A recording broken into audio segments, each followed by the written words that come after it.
नमस्ते बच्चों। आज हम हिंदी के कुछ मुहावरे, उनके अर्थ और वाक्य में प्रयोग देखने वाले हैं। पहला मुहावरा देखो, कूच कर जाना। इसका अर्थ है मर जाना। महीने भर की बीमारी से जूझने के बाद वह मरीज इस दुनिया से कूच कर गया। अगला, कोई चारा न होना। अर्थ, कोई दूसरा उपाय न होना। गंभीर बीमारी के कारण मरीज को अस्पताल में भर्ती कराने के सिवा कोई चारा नहीं था। खतरा मंडराना। इसका अर्थ है हमेशा खतरे में रहना।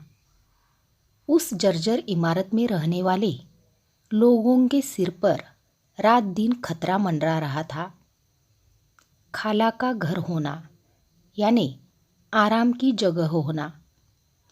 इस कारखाने में 8 घंटे मेहनत करनी पड़ती है।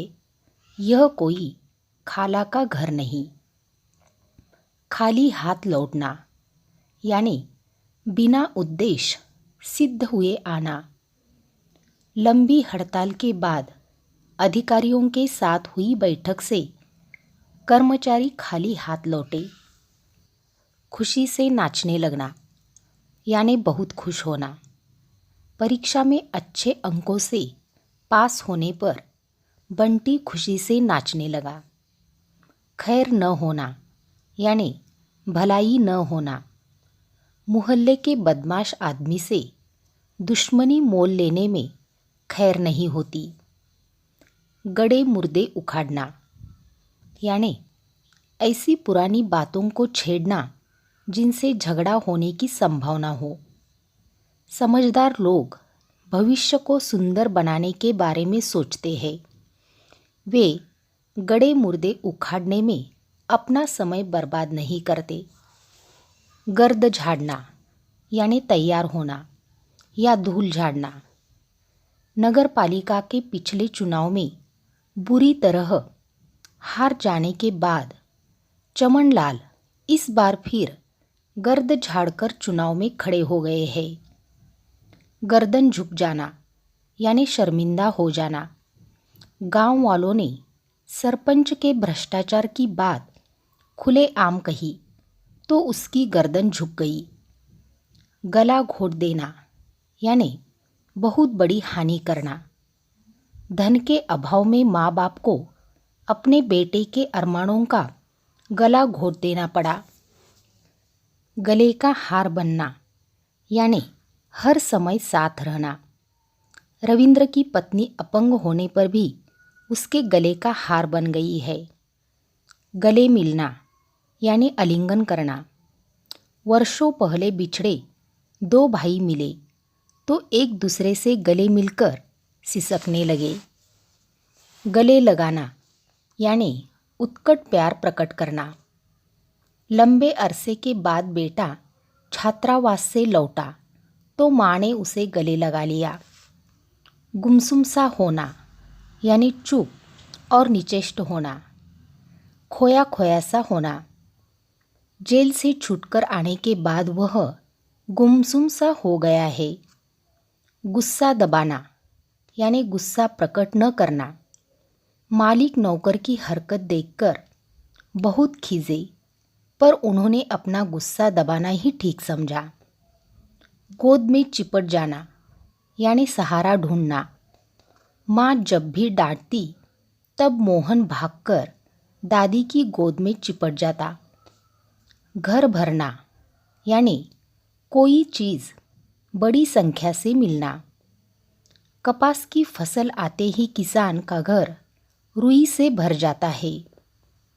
घुल मिल जाना यानी एकरूप हो जाना। बड़े शहरों में अलग अलग स्थानों से आए हुए लोग वहाँ की संस्कृति में घुल मिल जाते हैं। घुटन होना यानी सांस घुटना, विवश महसूस करना। वयोवृद्ध नेता को अब अपनी पार्टी में घुटन महसूस होती थी। घूम पड़ना यानी अचानक गुस्सा हो जाना। नरेश तो सोहन को समझाने गया था, पर वह उल्टे नरेश के ऊपर ही घूम पड़ा। चकित रह जाना यानी आश्चर्य करना। सर्कस में भालू को साइकिल चलाते देखकर दर्शक चकित रह गए। चलते बनना यानी निकल जाना, खिसक जाना। ऑफिस में चिट्ठियों का बंडल देकर पोस्टमैन चलता बना।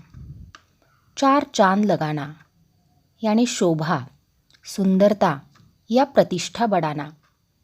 अभिनेता के गठीले बदन और रौबदार संवाद उसके व्यक्तित्व में 4 चांद लगा देते हैं। चीटिंग करना यानी छल या धोखेबाजी करना। सेठ जी ने मुनीम को बहुत समझाया, पर उसने चीटिंग करना नहीं छोड़ा। चोट आना यानी घायल होना। क्रिकेट खेलते समय एकाएक जोर से गिर जाने के कारण रमेश के पैर में चोट आ गई। चौंक पड़ना यानी भय आदि से अचानक कांप उठना। रोहित पटाखे की जोर की आवाज़ सुनकर चौंक पड़ा। छक्के छूटना यानी हौसला पस्त होना। पानी का वेग इतना तेज था कि अच्छे तैराकों के भी छक्के छूट जाते थे। छाए रहना यानी देखभाल करना। जब तक बच्चा स्वस्थ नहीं हुआ, माँ उस पर छाई रही। छाती से लगाना यानी आलिंगन करना। माँ ने रूठे बालक को उठाकर छाती से लगा लिया। छाती से लगाना यानी प्रिय व्यक्ति या वस्तु को अत्यंत सुरक्षित रखना। मुंशी जी तिजोरी की चाबी छाती से लगाकर रखते हैं।